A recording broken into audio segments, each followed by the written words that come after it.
یہ کہانی ہے ایک ایسی لڑکی کی جو اکیلی تھی، خوبصورت تھی اور جس کے ایمان کا امتحان ایک بادشاہ نے لیا۔ شہر کے ایک خاموش محلے میں وہ لڑکی رہتی تھی۔ نہ اس کا کوئی سہارا تھا، نہ کوئی طاقت۔ لوگ کہتے تھے اس کی خوبصورتی جادوئی تھی، مگر اس کی اصل طاقت اس کا ایمان اور سمجھ تھا۔ وہ چپ رہتی تھی، لیکن جب بولتی تھی ہر لفظ میں عقل اور حکمت ہوتی تھی۔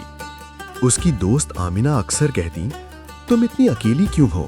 شہر میں تمہارے رشتہ دار تمہاری قدر نہیں کرتے۔ لڑکی مسکراتی، میں طاقت اور عزت اللہ پر چھوڑتی ہوں اور اپنا ایمان خود سنبھالتی ہوں۔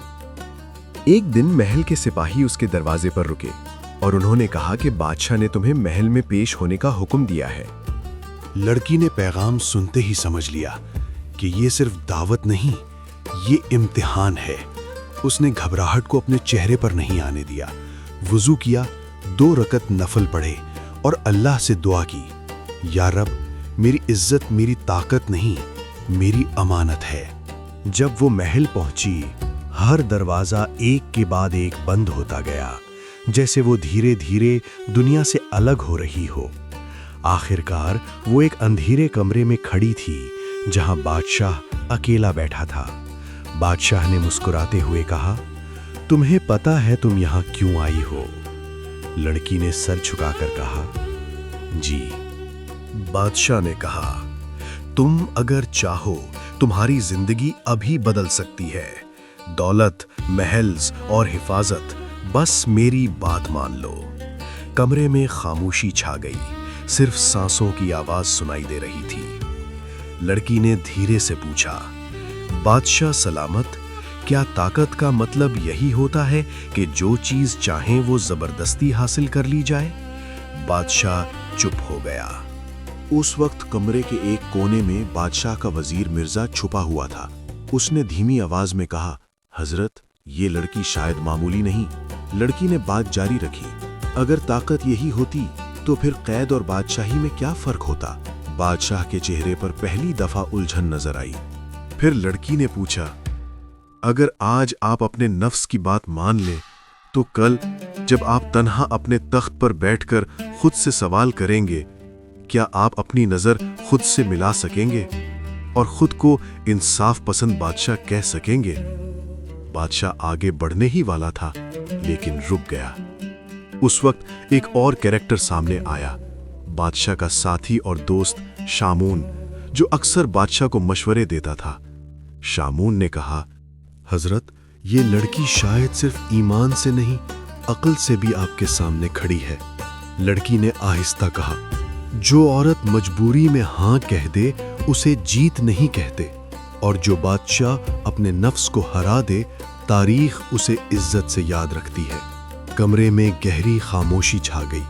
پھر لڑکی نے گہرا سانس لیا اور پوچھا، بادشاہ، اگر آپ سچ میں انصاف پسند ہیں تو کیا آپ میرے فیصلے کی عزت کریں گے؟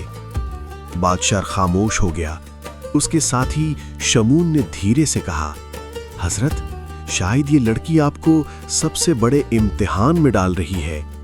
بادشاہ کی سانسوں کی رفتار تیز ہوئی، مگر اس نے اپنی اوقات اور نیت یاد کی۔ اس نے دھیرے سے کہا، بس تم جا سکتی ہو۔ سپاہیوں کو اشارہ ہوا اور دروازے کھول دیے گئے۔ روشنی محل میں پھیل گئی اور لڑکی عزت کے ساتھ باہر نکل آئی۔ محل سے نکلتے ہوئے اس نے صرف اتنا کہا، جو اپنے نفس پر جیت حاصل کر لے وہی اصل بادشاہ ہوتا ہے۔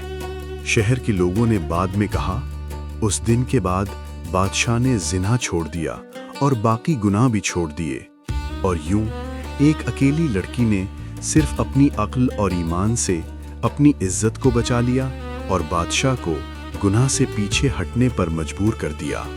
اور یہ کہانی ہر اس عورت کی ہے جو عقل اور ایمان کے ساتھ گناہ کے سامنے کھڑی ہو جاتی ہے، کیونکہ جب عقل ایمان کے ساتھ ہو تو بادشاہ بھی پیچھے ہٹ جاتا ہے اور عزت کی جیت ہمیشہ رہتی ہے۔ اور یوں ایک اکیلی لڑکی نے اپنی عقل اور ایمان سے نہ صرف اپنی عزت بچائی بلکہ ہمیشہ کے لیے مثال بن گئی۔ یہ کہانی ہمیں یاد دلاتی ہے کہ ہمت اور یقین کی طاقت سب سے بڑی طاقت ہے۔ گناہ کی طرف مائل ہونے کے لیے شیطان اکساتا ہے، بہکاتا ہے۔ اس وقت گناہ سے بچ جانا ہی اصل ایمان ہے۔ اگر آپ کو یہ کہانی پسند آئی ہو تو ویڈیو کو لائک کریں، شیئر کریں اپنے دوستوں کے ساتھ اور ہمارے چینل کو سبسکرائب کریں تاکہ آپ کو ملتی رہیں ایسی ہی دلچسپ اور انسپریشنل کہانیاں۔ یاد رکھیے، عقل اور ایمان کی جیت ہمیشہ یاد رکھی جاتی ہے۔